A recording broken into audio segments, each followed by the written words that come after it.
Okay, everybody, are you ready to get your punk on? Because it's time for my update to Panning Punk. So grab your beverage, strap yourself in, because this one is going to be a long ride. Pretty sure of it. Before we get into anything, you know I'm going to ask you to please do all of the things. And you know what they are. So, with that out of the way, let's talk about this project a little bit. This is a project that was created by Allie, and her channel is Wonder in Alley Land. I don't think she's active right now, but I think she's coming back soon. And this is also in collaboration with the Fantastic Ladies group on Facebook. All that's going to be linked below. You know that. Okay, hashtag for this is Panning Punk. Now, this started January 1st and runs through December 31st of this year. We have monthly updates. It is 4 to 6 prompts that we're supposed to be working on, of 20 on the list. It is a rolling style project, but here's where we have the fun part. We can reuse these prompts with a new product if we so choose. We can meet our goals, whatever, and just go on to the next prompt. And we're also allowed to add our own, which if you've seen any of my videos, you know that in almost every one of them, that's what I've done. I found a topic and kind of went off on a tangent and decided to have a musical history lesson. It's kind of fun for me. It's kind of my thing. So hopefully y'all enjoy it and maybe even learn something or engage in chatting about your favorite bands if you want to throw that in the comments. You know, I'm always up for a good musical chat. So let's start with what we had going on. All right, so the first one that I had in was one of my own songs from the Ramones. It's I Want to Be Your Boyfriend, so it's an item that you recently fell in love with or you got because of a hard sell. That for me was my Lancome Advanced Genifique. This one was the 1 fluid ounce bottle, and this is the Youth Activating Concentrate. You guys know what all this is. Anyway, it is completely finished. I was so very close at the last update.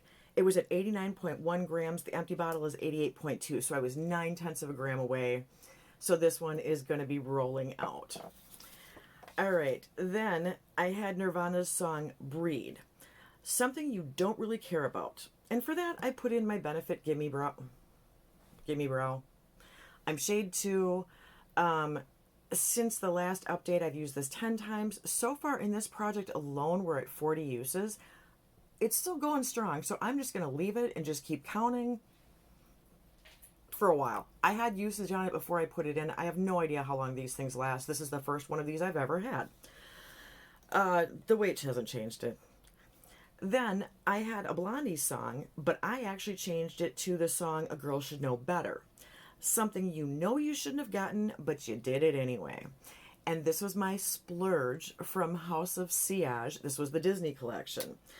If you remember, this was the Mickey Mouse palette, which was the face palette, the Minnie Mouse palette, which was the eye quint, with their fancy little felt baggies here to keep them from getting all scratched up.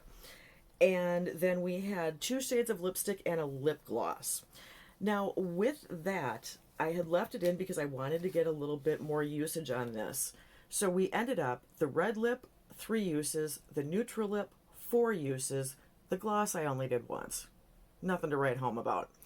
But I got 5 uses on both the eye and the cheek palettes. So I'm happy with the number of uses I've gotten. I'm content to roll that one out and call that a finished item. All right, then the next one I had in was from Allie's List, Blink 182's What's My Age Again, an older product in my collection. This is the OGX coconut milk. Yeah, well, okay, I have a stray hair. There it is. I did get to make another little line. I'm tipping it so you can see where it is. This stuff is not good, you guys. I don't like it. It isn't even a hair gloss. It almost just leaves my hair greasy feeling, and then I just feel like I need to wash it. So I don't even have it in today. I use it, but very sparingly. It's going to be in here for 100 years. It went from 74.2 grams to 69.3. So at that rate, we're going to be here for a few more months. So then I had done a CBGB's version or edition or video or whatever you call what I do. And I put in the band Television and the song Blank Generation with the prompt, a product you could take or leave. And with that, I put in this Heritage Stone Rose Petals Rose Water. This is the one that I only use to spray my brushes. So it went from 43.5 grams to 41.3, but I really couldn't even make a new line on it. So we'll just keep weighing that. My goal is to get that out of here because I don't love it, I don't need it, I don't care about it. Okay, so then I also have Patti Smith. And it's the song Kimberly, the one that was about her sister. And for that, I did a budget item. So I put in the e.l.f. makeup mist. And now with this, we are making decent progress. This went from 102.8 grams to 76.8 grams. So this one's probably going to be in a couple more months, but we're getting there on that one. Okay. I also had in the My Chemical Romance song, Welcome to the Black Parade. This was from Allie's list, and that was a black eyeshadow. For that, there it is. I had pulled out the black of the Pandora duo in my NARS. It was a NARS duo. Pandora is the name of it. Black and white were the two colors. So I had depotted this, and I got my 10 uses on this. So this is going to be a rollout. So we're getting rid of a couple of things here. Now, let's talk a little bit about what my topic is for this month.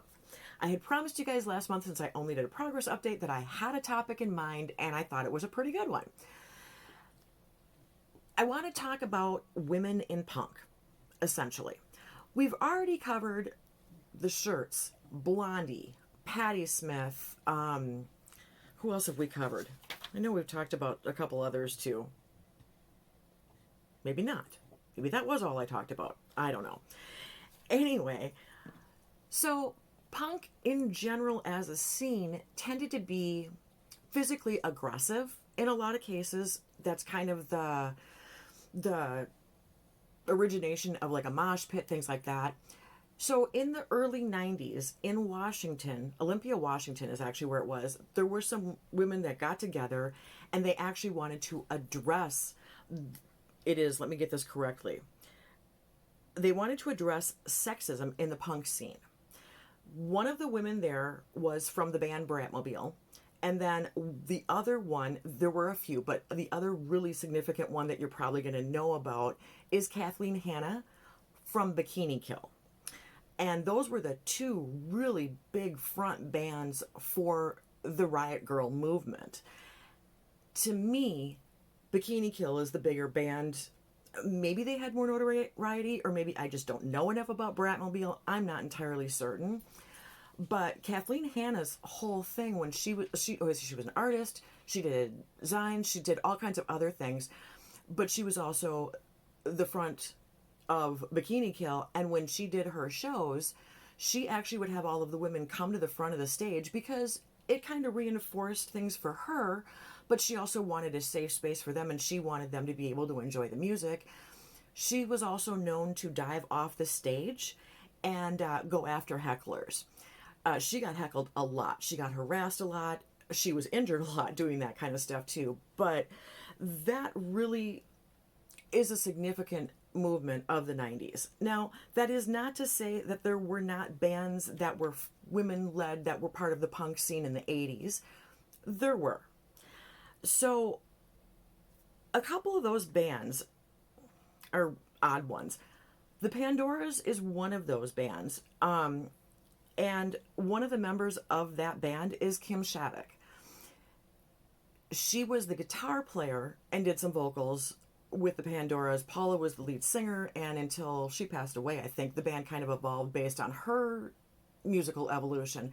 But from the Pandoras, Kim Shattuck also went on, and I want to say she was the front singer and guitar player and fronted the band The Muffs. And then she also briefly played with the Pixies. So I know we've got, I think Jalen put in a Pixies song. I think. Somebody did. I'm pretty sure it was her. So, okay. In addition to the Pandoras, which is a little bit of an obscure band, and you probably really don't know much about them, we have Bow Wow Wow.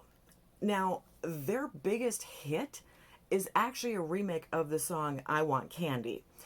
Annabella was, I believe, 13 when they started to gain popularity. Now, they do have a couple of other songs that became hits also, but like I said, I Want Candy would probably be the one that you're going to hear in the, like, one-hit wonders or bands of the 80s, obscure music, things like that. There's another one, and this is where we actually come to punk adjacent, and this is kind of funny.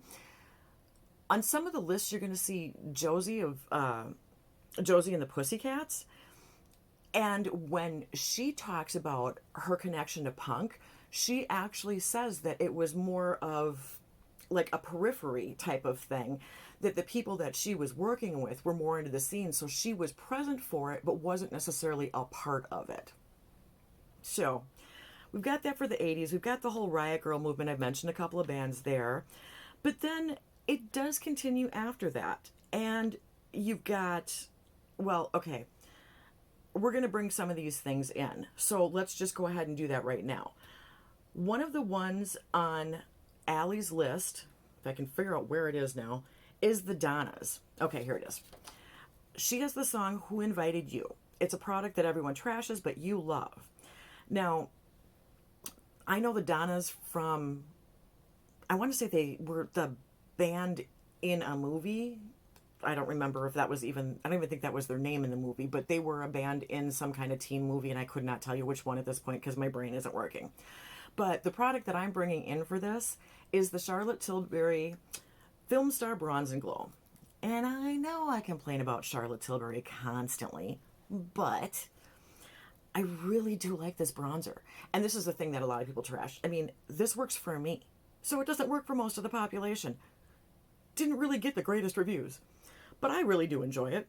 So I'm going to bring this in. I mean, you can even see that, like, there's a little bit of the imprint, but most of it's worn off. I'm going to bring this in for 10 uses, and I'm focusing on the bronzer because that is actually what I use more of. The highlighters, to me.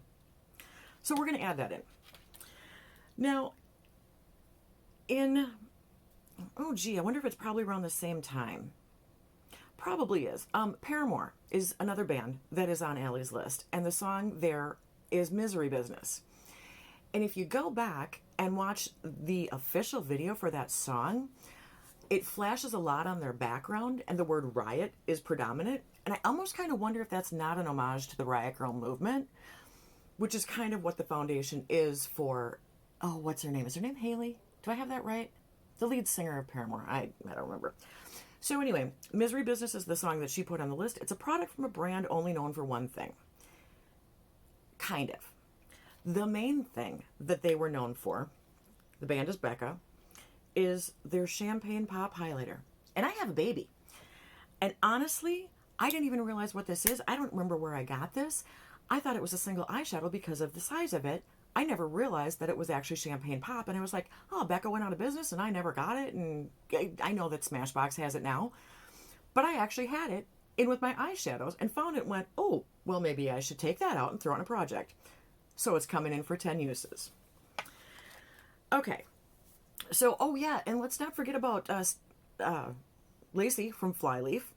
I don't know what they're doing now, but without her voice, I don't think they're the same band. That's a personal opinion. You can disagree with me. I'm fine with that. But they definitely fall under that punk category also. So let's see. We've talked about... Okay, so let's talk about a couple of current ones too. And I'm actually going to run through all of these and give you songs and prompts and that kind of stuff too. But some of my favorite current punk bands that are female-led are New Year's Day, which I kind of think falls into metal, but you could say it's punk. The Interrupters, who are a ska punk, kind of like what No Doubt started out as. They actually are on tour, I believe, right now still with Flogging Molly. Excellent band. Adore them. Love everything I've heard by them. The Bombpops. And they're they're like a California punk, and they have two females and two males in the band. The two females are the leads. They do all of the singing and they switch off back and forth. One of my favorite songs by them is Notre Dame.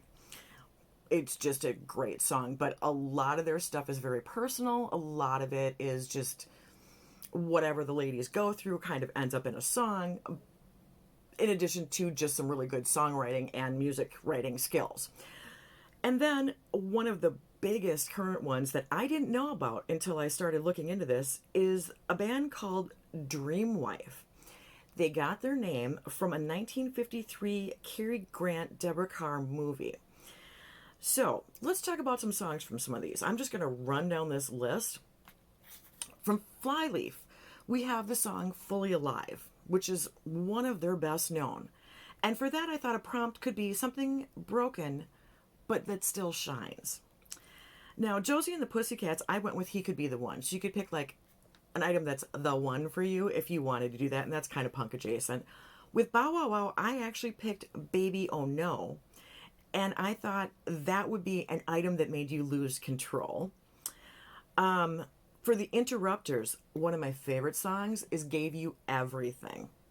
An item you don't really care about. You could take it or leave it. You're ready to like just let it go.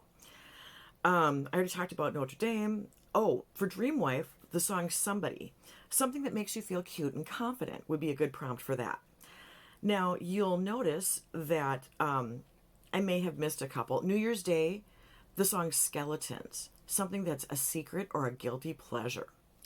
But I have a couple.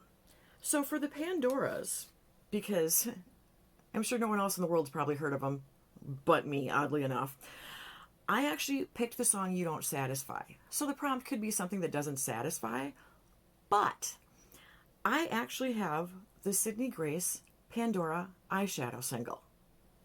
So you know I'm rolling it in. I'm going to put this in for 5 uses.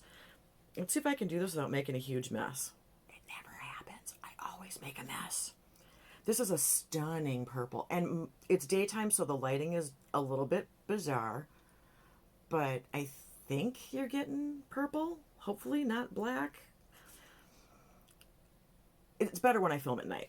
Anyway, that's going to go in for 5 uses. And then, because of discussing Bikini Kill and Kathleen Hanna and Kim Shattuck at length, I decided to put in their song Rebel Girl. And this is something that is fit for a queen. So, of course, I pulled in Sydney Grace Tiara. Now, this one is kind of a bronzy, silvery, kind of gold. Well, I don't even know what that would technically be considered. But it comes across kind of gold. So those two are going to go in for my singles for 5 uses each, along with the 10 uses on the Becca and the 10 uses on the Charlotte Tilbury. All right. Is there anything I haven't covered? Is there anything else you want to know about female-led punk bands? Anything you want to know about what's... You tell me what you think is currently considered female-led punk bands, because a lot of what I'm finding is falling into almost under the metal genre, and maybe that's just because that's where it's getting airplay. Maybe it's a hybrid of the two, maybe it's an evolution. I don't actually know. But this one was actually shorter than a lot of my other ones. Like I said, I just wanted to make sure that we were continuing to keep track of the ladies that were making the scene in the punk movement for our Panning Punk project. All right. If I've missed anything, let me know. Hopefully you found something interesting. Hopefully you found something maybe new. Who knows? Anyway, I'll have all that stuff listed down below for you too. I always put in whatever bands I introduce and the songs and the prompts that I put with them. If you ever want to use them, by all means, of any of the ones that I've ever put in, they are totally up for grabs, free to use. All right, so until next time, everybody, that's it for me. Thanks for playing along. See ya. Bye.